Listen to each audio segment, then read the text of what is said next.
اور تیرا پتھر کھاتا رہوں. یہ ہے ہمارے اویس کرنی رضی اللہ تعالیٰ عنہ کی ذات پاک.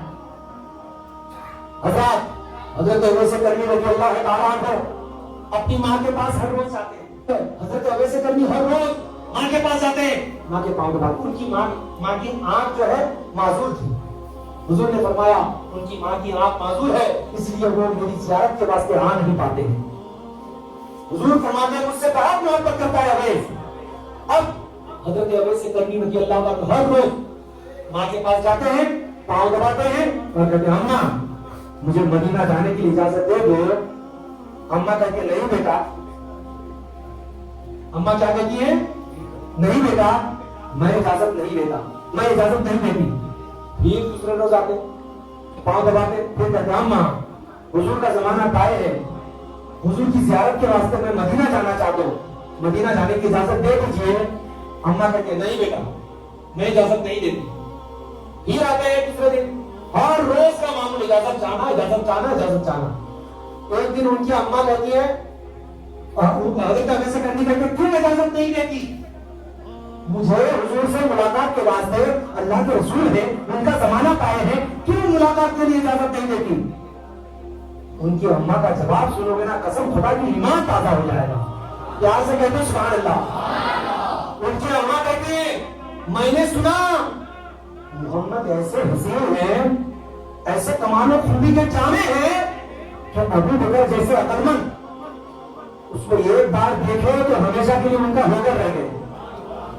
عمر جیسے عقل مند ایک بار دیکھے تو ان کا دیوانہ ہو گئے. عثمان جیسے عقل مند ہوش والے ایک بار دیکھے ہوش بگاڑ ڈالے. علی جیسے علم والے, علی جیسے عقل والے ایک بار گئے, ایک بار زیارت کیا کیے کہ ہمیشہ ہمیشہ ان کا غلام ہو کے رہ گئے, ان کو چھوڑ کر کہیں جاتے نہیں. تو میرا ایک ہی حال ہے, تو کدھر جاتا ہے؟ تو جاؤ نہ تو اگر جاتا تو بھی انہیں کا ہو کر رہ جاتا. میرا خیال تو کون رکھتا؟ میں تیری ماں ہوں نا, میرا خیال کون رکھتا؟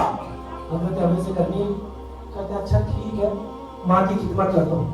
ماں کی خدمت کے واسطے حضور کی زیارت کو ترک کر دیے. لیکن رات کو جب سونے جاتے پھر حضور کی یاد آتی اور کہتے اماں کا پاؤں دبا کر ماں میں مدینہ جانا چاہتا ہوں, اجازت دے دو. اچھا بار بار ہر روز اس طریقے سے مانتے ہیں اجازت. ایک دن ان کی ماں ترکیب سوچی. کیا ترکیب سوچی؟ کہ یہ کرم سے لے کر مدینہ ہزاروں کلومیٹر کا فاصلہ ہے, میں اس کو 24 گھنٹہ کی چھٹی دے دوں. کتنے گھنٹے کی؟ 24 گھنٹے کی, ایک دن کی چھٹی دے دو. اگر ایک دن کے اندر جا کے آ گیا ایسا بول دو تو جا. ایک دن کے اندر جا کے آ نہیں سکتا اور میری بات کو ٹالتا بھی نہیں, لہذا جائے گا نہیں اور مجھ سے کبھی چھٹی مانگے گا بھی نہیں, مجھ سے کبھی اجازت چاہے گا بھی نہیں. یہ سوچ کو ترکیب سوچی. دوسرے روز پھر جب آئے تو کہنے لگا اچھا ٹھیک ہے ایک دن کے واسطے چلے جا, لیکن شام ہونے سے پہلے آ جانا, شام ہونے سے پہلے آ جانا. اور میرا خیال کون رکھے گا؟ حضرات محترم اتنا کہنا تھا. حضرت اویس کرنی رضی اللہ تعالیٰ عنہ ماں سے اجازت لینے کے بعد فجر کی نماز کے بعد قرن سے نکلتے ہیں, دوڑے دوڑے جاتے ہیں, دوڑے دوڑے جاتے ہیں, مدینے کی جانب دوڑتے ہیں. جب کوئی حاجی مکہ مدینہ کو جاتا ہے اس کے دل کے اندر کیا کیفیت ہوتی ہے, آپ میں سے اگر کوئی حج یا عمرہ کے واسطے گئے ہوں تو آپ کو اچھے سے معلوم ہوگا. یا تو پھر کسی حاجی کو اگر کسی معتمر کو اگر آپ چھوڑنے جاتے ہیں تو آپ کے دل کی کیفیت کیا ہوتی ہوگی, آپ اچھے سے اس کو احساس کر سکتے ہیں کہ مدینے کی روح کیسی ہوتی ہے, مدینے کی چاہت کیسی ہوتی ہے. حضرت اویس کرنی جب مدینے جانے کے لیے وہاں کے پاس سے اجازت پا جاتے ہیں, وہ بھی 8 پہر کے واسطے اجازت, ایک دن کے واسطے اجازت. اجازت پانے کے بعد فجر کی نماز پڑھ کے نکلتے ہیں, مدینے کی طرف دوڑتے ہیں, دوڑتے ہیں, دوڑتے ہیں, بہت دور تک پہنچ جاتے ہیں. پہنچنے کے بعد دل میں خیال آیا حضور کی جانب دوڑ دوڑ کر, نہیں یہ بے ادبی ہے, دوڑ کے نہیں جانا چاہیے, ادب کے ساتھ دھیرے دھیرے جانا چاہیے. دھیرے دھیرے چل رہے ہیں, دھیرے دھیرے چل رہے ہیں. ادھر پھر ماں کا خیال آتا ہے, اماں نے کہا ہے کہ 24 گھنٹے کے اندر واپس آ جانا, کیا ایک دن کے اندر واپس آ جانا, لہٰذا میں ایک دن کے اندر واپس کیسے آؤں. پھر دوڑنے لگتے ہیں, پھر دوڑنے لگتے ہیں, پھر دوڑنے لگتے ہیں. اللہ پاک کو یہ ادا اتنی پسند آئی, اتنی پسند آئی, اتنی پسند آئی, کتاب میں لکھا ہے زمین کو اللہ پاک نے سمیٹ دیا. اور حضرت اویس کرنی ابھی 10 یا 11 بھی بجے نہیں تھے, مدینے کی تمام لمبے لمبے کھجوروں کے درختیں نظر آنے لگی. اور حضرت اویس کرنی اور مدینے کے کھجوروں کو دیکھ کر, کھجور کے درختوں کو دیکھ کر بہت زیادہ مسرور ہوتے ہیں. اور دور سے دیکھنے کے پہنچ چکا ہوں, مدینہ آ گیا ہوں, حضور کی زیارت ہونے والی ہے. حضرات مدینہ شریف جیسے یہ انٹری ہونے والی ہے ان کی, دور سے تو دیکھ لیا مدینہ گاؤں ہے, دھیرے دھیرے پیدل ہی تو جا رہے ہیں.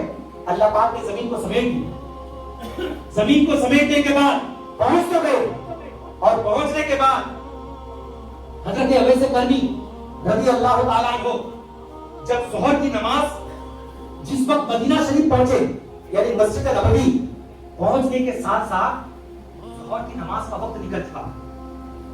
کون سا وقت نکلا تھا؟ زور سے, کون سا؟ ظہر کا وقت نکل چکا تھا. سب لوگ مسجد نبوی سے نماز پڑھ کے باہر نکل رہے تھے. اچانک حضرت اویس کرنی آئے. ان کا چہرہ کیسا تھا میں پہلے بتا دیا ہوں, حلیہ کیسا تھا پہلے بتا دیا, کیسا کپڑا پہنتے تھے وہ بھی پہلے بتا دیا. اب حضرت اویس کرنی رضی اللہ تعالیٰ عنہ قریب میں آنے کے بعد لوگوں سے پوچھنے لگے. کیا پوچھنے لگے؟ کہ حضور کہاں ہے؟ تو لوگ کہتے ہیں حضور پاک علیہ الصلوۃ والسلام تو نہیں ہے. تو کسی نے کہا کہ پھر دوسرے صحابی سے پوچھے حضور کہاں ہے؟ حضور نہیں ہے. تو کسی نے مشورہ دیا کہ حجرہ عائشہ میں جاؤ, ممکن ہے کہ وہاں پہ ہو. حجرہ عائشہ میں جب تشریف لے گئے حضرت اویس کرنی رضی اللہ تعالیٰ عنہ, جا کے کہنے لگا السلام علیکم ورحمۃ اللہ تعالیٰ وبرکاتہ. اندر سے آواز آئی وعلیکم السلام ورحمۃ اللہ وبرکاتہ. کون ہو؟ میں کرن سے آیا ہوں, میں حضور کا عاشق ہوں, یہی میری تعریف ہے. اب یہ کہنے کے بعد پوچھتے ہیں حضور کہاں ہے؟ حضرت اما عائشہ فرماتی ہیں حضور تو ابھی نکل کے گئے, حضور تو ابھی نکل کے گئے ہیں, تھوڑی دیر رک جاؤ. وہ کیا کہتے ہیں میں رک نہیں سکتا. میں سن رہے ہیں آپ لوگ, تازگی کے ساتھ سن رہے ہیں نا, سمجھ رہے ہیں نا کیا کہہ رہے ہیں؟ میں رک نہیں سکتا. حضرت اما عائشہ فرماتی ہیں عجیب آدمی ہے, رک نہیں سکتا. حضور کے واسطے آئے ہیں, ملاقات کی اور کہتے رک نہیں سکتا. تب حضرت اما عائشہ فرماتی ہیں تھوڑی دیر رک جاؤ. تو حضور تشریف لے آئے تو کہتے ہیں میں رک نہیں سکتا, ضروری کام ہے, مجھے ابھی واپس جانا ہے. البتہ میں تو عریضہ پیش کر کے جاتا ہوں حضور تک پہنچا دینا. پہلی بات یہ ہے کہ میرا سلام اور میری ماں کا سلام حضور کو پہنچا دینا. اور دوسری بات یہ ہے کہ میدان محشر میں میرا اور میری ماں کی شفاعت فرمانے کے لیے حضور کو گزارش کرنا. اتنا کہے اور کہنے کے بعد نکل کر آئے. کون؟ حضرت اویس کرنی نکل کے آئے ہی ہیں, حضور حجرہ مبارکہ میں تشریف لے آئے. حضور تشریف لانے کے ساتھ ساتھ حضور فرماتے ہیں عائشہ آج مدینے کی فضا میں مجھے میرے عاشق کی خوشبو نظر آ رہی ہے. کون آیا تھا یہاں؟ حضرت عائشہ فرماتی ہیں بہت لوگ آتے رہتے ہیں, آئے تھے بہت سارے لوگ. حضور فرماتے نہیں کوئی خاص. حضرت عائشہ فرماتی ہیں کہ خاص تو سب لوگ, سب تو خاص. حضور فرماتے نہیں کوئی خاص آیا ہوا تھا جن کی آنکھیں ایسی تھی, جن کا سر ایسا تھا, جن کا جسم ایسا تھا, جس کے ہاتھ پر سفید داغ تھا. ایسا کوئی آیا تھا؟ حضرت اما عائشہ فرماتی ہیں ہاں ایک آیا تھا ویسا, دیکھ کے بڑا عجیب لگ رہا تھا, لیکن اس کی باتیں بھی بڑی عجیب و غریب تھی. وہ کہہ رہا تھا کہ میں انتظار نہیں کر سکتا. میں نے کہا کہ حضور ابھی آ جائیں گے, آپ انتظار کر لو. وہ کہنے لگے کہ میں انتظار نہیں کر سکتا, یہاں تک کہ وہ جلدی جلدی نکل کر چلا گیا. حضور فرماتے ہیں اس کی ماں آنکھ سے نابینا ہے, وہ اپنی ماں کی وجہ سے میرا انتظار نہیں کر سکتا ہے. میں بھی اس سے راضی ہوں اور میرا رب بھی اس سے راضی ہے. اے عائشہ وہ میرا عاشق ہے, وہ اگر کسی بارے میں قسم کھا لے تو میرا رب اس قسم کو پورا فرما دیتا ہے. جب عمر فاروق رضی اللہ تعالیٰ کا دور خلافت آیا تو مکہ میں حج کے واسطے, مدینے سے مکہ حج کے واسطے جتنے لوگ آئے, حضرت عمر فاروق ایک بندے سے ملاقات کے واسطے تمام لوگوں کو صفوں میں کھڑا کر دیا. اور صفوں میں کھڑا کرنے کے بعد فرمایا تم میں سے جتنے لوگ یمن کے رہنے والے ہو سب نکل جاؤ, سب کھڑے ہو جاؤ اور سب لوگ بیٹھ جاؤ. یمن والے کھڑے ہو گئے اور سب بیٹھ گئے. اب کہنے لگے کوفہ کے جو لوگ ہو وہ لوگ کھڑے رہو اور سب لوگ بیٹھ جاؤ. کوفہ والے سب کھڑے ہو گئے, سب بیٹھ گئے. اب پھر فرمانے لگے کوفہ میں سے کرن کے جو لوگ رہنے والے ہیں وہ کھڑے ہو جاؤ اور سب بیٹھ جاؤ. کرن والے سب کھڑے ہو گئے. کرن والے سب میں کتنے تھے؟ ایک تھے. زور سے بولو سبحان اللہ. حضرت عمر فاروق ہے، ایک ہے، کھڑے ہو گئے. کھڑے ہونے کے بعد کہتے ہیں تم جانتے ہو اویس کرنی کو؟ وہ کہتے ہیں ہاں میں جانتا ہوں، میرے رشتہ دار ہیں. کہاں ہے وہ بھی آئے ہوئے ہیں، حج کا موسم ہے، حج کے دن ہے. حضرت عمر فاروق سب کو کھڑے کر دیے، حج رکوا دیے اور پوچھ رہے ہیں وہ کہاں ہیں؟ تو کہتے ہیں وہ ادھر اونٹ چرا رہے ہیں عرفات کے میدان میں. کیا کر رہے ہیں؟ اونٹ چرا رہے ہیں عرفات کے میدان میں. وہ بڑا عجیب ہے، وہ کسی کا کھاتا پیتا نہیں ہے، کسی کا کچھ بھی لیتا نہیں ہے اور لوگوں کے ساتھ وہ رہتا نہیں، ہمیشہ اکیلا اکیلا رہتا ہے. حضرت عمر فاروق رضی اللہ تعالیٰ عنہ، حضرت علی کے مرتضیٰ رضی اللہ عنہ جیسے سنے کہ عرفات کے میدان میں ہے، کتاب میں لکھا ہے مکہ شریف سے کعبہ شریف سے عمر فاروق اور حضرت علی دونوں دوڑ لگا دیے. کن سے ملنے کے واسطے؟ اب ایسے کبھی سے کہیں چلے نہ جائیں. کیا شان ہے، آپ اندازہ لگائیے. وہ صحابی نہیں ہے، تابعی ہے، خیر التابعین ہے. دوڑ لگا دیے، دونوں چلے گئے قبر صحابی.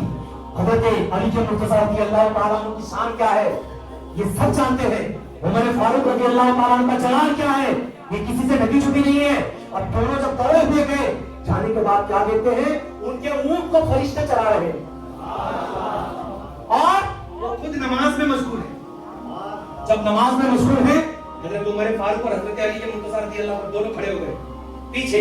اور کھڑے ہونے کے بعد کہتے ہیں، انتظار کرتے ہیں، جیسے سلام پھیرے تو سلام پھیرنے کے ساتھ ساتھ حضرت عمر فاروق کہتے ہیں السلام علیکم. وہ کہتے ہیں وعلیکم السلام ورحمۃ اللہ وبرکاتہ. وہ کہتے ہیں کہ آپ سے ملاقات کرنی ہے، مجھے اپنی حالت میں رہنے دو، میں بات چیت نہیں کرنا چاہتا. کیونکہ ہر وقت درود میں رہتے تھے، ہر وقت نماز میں حضور کی یاد میں رہتے تھے. جو حضور کے عشاق ہوتے ہیں نا، ان کی شان بڑی اچھی ہوتی ہے. ان کے دیوانے کو دیوانہ نہ سمجھو، دیوانہ بڑا سوچ کے دیوانہ بنا ہے. اب حضرت عمر فاروق کو جیسے کہیں کہ نہیں مجھے کوئی بات چیت نہیں کرنی، مجھے کوئی ملاقات نہیں کرنی ہے. حضرت علی مرتضیٰ رضی اللہ عنہ فرماتے ہیں میں علی بن ابی طالب ہوں اور یہ عمر بن خطاب ہے، یہ خلیفۃ المسلمین ہیں. یہ اتنا کہنا تھا وہ کانپنے لگے، مجھے نہیں معلوم تھا، مجھے معاف کر دیجیے، مجھے نہیں معلوم تھا. تو حضرت عمر فاروق فرماتے ہیں کہ معافی نہیں، آپ سے ہم دعا کرانے کے لیے آئے ہیں. یہاں سے بولو سبحان اللہ، اور چھوڑ کے بولو سبحان اللہ. آپ سے میں دعا کرانے کے واسطے آیا ہوں. حضرت علی فرماتے ہیں دعا کیجیے. وہ کہتے ہیں کہ میں دعا نہیں کرتا، آپ جیسے جلیل القدر صحابی، آپ کے پاس میں دعا کروں؟ حضرت مولا کائنات فرماتے ہیں کہ حضور پاک نے فرمایا ہے اس سے جہاں بھی ملاقات ہو جائے اس سے دعا کرا لینا. وہ اگر دعا کر دے تو اللہ تعالیٰ دعا قبول فرما دیتا ہے. اور اس سے اپنی بخشش کے واسطے اور میری امت کی بخشش کے واسطے ضرور دعا کروانا. حضرت محترم اتنا کہنا تھا. حضرت علی کے مرتضیٰ رضی اللہ تعالیٰ عنہ نے جب فرمایا، حکم کیا کہ دعا کرنا ہی ہے، آپ کو دعا کرنی ہی ہے، تو فوراً وہ ہاتھ اٹھاتے ہیں. ہاتھ اٹھانے والے حضرت اویس کرنی دعا فرما رہے ہیں اے اللہ میرے حضور کی تمام امت کو بخش دے. اور آمین کہنے والے حضرت خلیفۃ المسلمین عمر فاروق رضی اللہ تعالیٰ عنہ، حضرت امیر المومنین خلیفۃ المسلمین حضرت علی کے مرتضیٰ رضی اللہ تعالیٰ عنہ آمین فرما رہے ہیں. حضرات میں اپنی گفتگو کا زیادہ طول نہ دے کر میں یہ بتانا چاہتا ہوں کہ ان کو اتنا بڑا مرتبہ کیوں ملا، کیسے ملا. کن کو؟ حضرت اویس کرنی کو ماں کی خدمت کی وجہ سے ملا. زور سے بولو نا سبحان اللہ. بھائی سبوں کے ساتھ سمجھوتا کر لینا دنیا میں. ماں کے ساتھ، ماں باپ کے ساتھ دوسرے کسی کو کمپیئر مت کرنا کبھی بھی. رو گے اس وقت، رو گے جس وقت رونے سے کیا بھی فائدہ نہیں ہوتا. آپ سوچو اگر نئی کار خرید کے لے جائے، آپ کی والدہ دنیا چھوڑ کے چلی گئی، آپ کے دل میں کیا ہوتا ہوگا بولو نا. کاش میری ماں ہوتی تو کتنا خوش ہوتی. دنیا کے دوسرے لوگ خوش نہیں ہوتے، چلتے، لیکن یہ ماں ایسی ذات ہے بیٹے کی کامیابی پہ خوش ہوتی ہے. باپ کے ساتھ ایسی ذات ہے جو بیٹے کی کامیابی پر خوش ہوتے ہیں. باپ ماں کے ساتھ کبھی کسی کو برابری کا ٹھہرانا نہیں.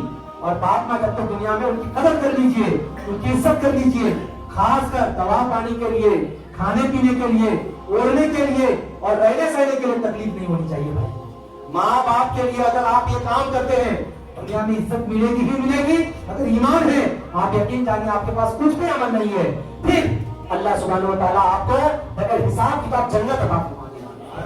حضرت موسیٰ علیہ السلام کا جنت کا جلیس کون ہے معلوم ہے؟ جلیس میں ساتھی کون ہے معلوم ہے؟ ایک قصائے ہیں، وہ نماز نہیں پڑھتے تھے لیکن جنت کا ساتھی ہے۔ کن کا؟ موسیٰ علیہ السلام کا۔ وہ کیسا؟ ان کی ماں کی بہت خدمت کرتا تھا وہ قصائے، اور ان کی ماں ہمیشہ دعا کرتی تھی، اے اللہ میرا بیٹا بہت اچھا ہے، میرا بیٹا جب تک شام کو مجھے اچھا کپڑا نہ پہنا دے، جب تک صاف ستھرا نہ کرا دے، جب تک میرا بیٹا مجھے کھلا نہ دے، خود کھاتا نہیں، یا اللہ میرے بیٹے کو اس وقت کا جو جلیل القدر پیغمبر ہے موسیٰ کلیم اللہ، تو جنت میں اس کا ساتھی بنا۔ موسیٰ علیہ السلام اس دن مہمان بنتے تھے، وہ کان کے پاس جا کے کہتے ہیں تیری دعا قبول ہو گئی بڑی ماں، سن لے میں موسیٰ کلیم اللہ ہوں، میں نے اللہ کے پاس دعا کی تھی، میں نہیں دیکھنا چاہتا ہوں کہ جنت کا میرا ساتھی کون ہے، تو اللہ پاک نے تیرے بیٹے کا ٹھکانہ دیا ہے اور تیرا بیٹا جنت کا میرا ساتھی ہے۔ تو اپنی ماں کی دعا ہمیشہ لیتے رہنا بھائی، یہی میرا آخری پیغام سب برت کو ہے کہ نہیں؟ اب میں چاہتا ہوں ذکر کی محفل کی کاروائی شروع کی جائے۔